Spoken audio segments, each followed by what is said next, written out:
اس نے لوگوں سے ذکر کیا کہ مجھے یہ خواب آیا ہے. سب نے کہا تجھے مولا بلا رہے ہیں, تجھے زیارت کے لیے جانا چاہیے. کہا لیکن میں تو گناہ گار ہوں, میں تو خطا کار ہوں, میں کیسے جا سکتا ہوں, میری کیا اوقات ہے کہ اتنی پاک و پاکیزہ بارگاہ میں چلا جاؤں. اتنے میں بھی یہ گفتگو کر رہا تھا کہ امام موسیٰ کاظم علیہ السلام کی طرف سے قاصد آتا ہے. وہ قاصد آ کے کہتا ہے کہ ڈاکو کو نام لے کر مخاطب کرتا ہے اور کہتا ہے مولا نے تجھے سلام کہا ہے اور مولا فرما رہے ہیں کہ تو میری زیارت کے لیے کب آئے گا. تو کہا مولا نے میرا نام لے کر کہا ہے. کہا ہاں مولا نے نام لے کر کہا. کہا ان کو جا کے بتاؤ کہ میں ڈاکو ہوں, میں چور ہوں, میں بڑا لٹیرا ہوں, میں اس قابل نہیں کہ آپ کی بارگاہ میں آ سکوں. امام موسیٰ کاظم نے واپس جب پیغام بھیجا کہا کہ یاد رکھ میری بارگاہ میں صرف نیک نہیں آتے, میری بارگاہ میں خطا کار آتے ہیں, میری بارگاہ میں گناہ گار آتے ہیں اور اپنی خطاؤں سے اپنے گناہوں سے معافی طلب کرتے ہیں.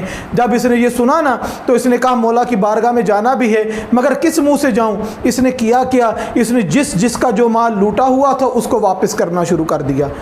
اب جن کا لوٹا ہوا تھا جب ان کے گھر جا کے واپس کرنے لگا تو وہ اس سے ڈرتے تھے.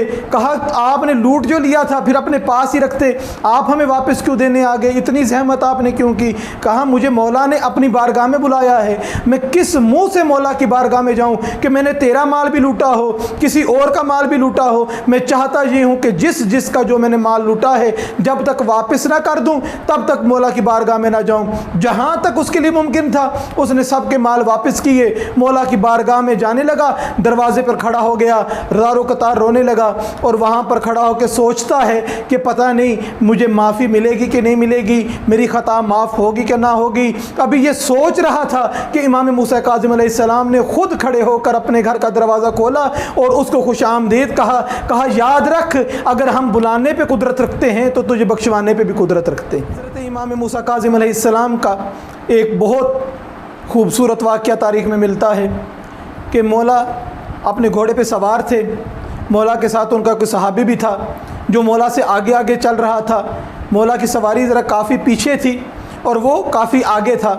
کیا اس شخص نے دیکھا کہ سامنے سے ایک خونخوار بھیڑیا آ رہا ہے. یہ فٹافٹ اپنی جان بچانے کے لیے پاس کی کسی گھاٹی میں کسی جھاڑی میں اپنے گھوڑے کو لے کر چھپ گیا کہ میں اس سے اپنی جان بچا سکوں, اور دیکھنے لگا کہ یہ مولا موسیٰ کاظم علیہ السلام کے ساتھ کیا کرتا ہے. حضرت امام موسیٰ کاظم علیہ السلام کے ساتھ جب اس نے دیکھا کہ یہ بھیڑیا قریب آیا اور اپنے دونوں اگلے پیر اٹھا کے مولا کی سواری کی زین پر رکھے اور اس کو محسوس ہوا جیسے مولا سے کچھ کلام کر رہا ہے, مولا کو کچھ کہہ رہا ہے. مولا نے بھی اپنا سر جھکا کے اس کے ساتھ گفتگو شروع کی. جب بات ختم ہوئی تو یہ خوشی خوشی بھاگتا ہوا اپنے گھر کی طرف واپس پلٹ گیا بھیڑیا اور زور زور سے کچھ پکار رہا تھا اور مولا آمین سم آمین آمین سم آمین کی صدائیں 3 مرتبہ بلند کی.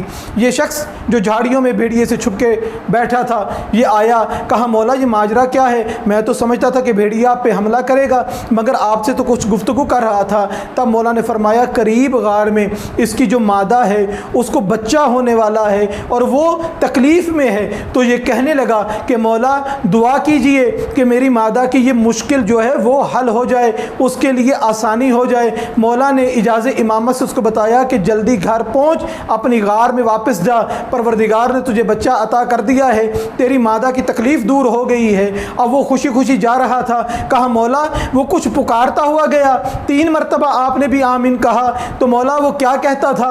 کہا کہ جب وہ بھاگتا ہوا جا رہا تھا نا, کہا مولا آپ نے مجھ پر احسان کیا ہے, میں پروردگار سے دعا کرتا ہوں اے مولا محمد اور آل محمد علیہ السلام کا کوئی چاہنے والا کسی ویرانے میں کسی جنگل میں پھنس جائے, کہیں پر محصور ہو جائے تو وہاں کے جنگلی جانور اس کے نقصان نہ پہنچائیں. وہ بار بار دعا کرتا تھا پروردگارا کوئی بھی ایسا مومن جو محمد اور آل محمد کو چاہنے والا ہے جب بھی کسی ایسی جگہ میں رک جائے پھنس جائے تو کوئی جنگلی جانور ان کو نہ کھائے. ان کے مومنین کا گوشت ہم جنگلی جانور پر پروردگارا حرام کر دے. وہ یہ دعا مانگتا تھا, میں بھی آمین اور سم آمین کہتا تھا کہ اگر ہمارا کوئی مومن کسی ایسی جگہ پر پھنس جاتا ہے تو اس کو کوئی جنگلی جانور کوئی ضرر رساں چیز اس کو کسی قسم کا ضرر نہ پہنچائے. پروردگار سے دعا ہے کہ پروردگار ہمیں سیرت موسیٰ کاظم علیہ السلام پر عمل کرنے کی توفیق عطا فرمائے.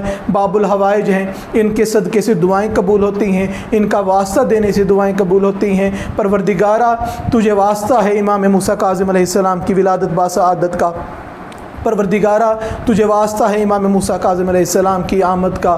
تجھے واسطہ ہے جناب امام موسیٰ کاظم کی عزت اور عظمت کا، پروردگارہ جتنے مومنین پریشان حال ہیں سب کی پریشانیاں دور فرما، اپنے دلوں میں جو مومنین دعائیں رکھتے ہیں مناجات رکھتے ہیں امام موسیٰ کاظم علیہ السلام کی عزت اور عظمت کا واسطہ سب کی دعاؤں کو قبول و منظور فرما، پروردگارہ تمام مومنین کے مرحومین کی مغفرت فرما۔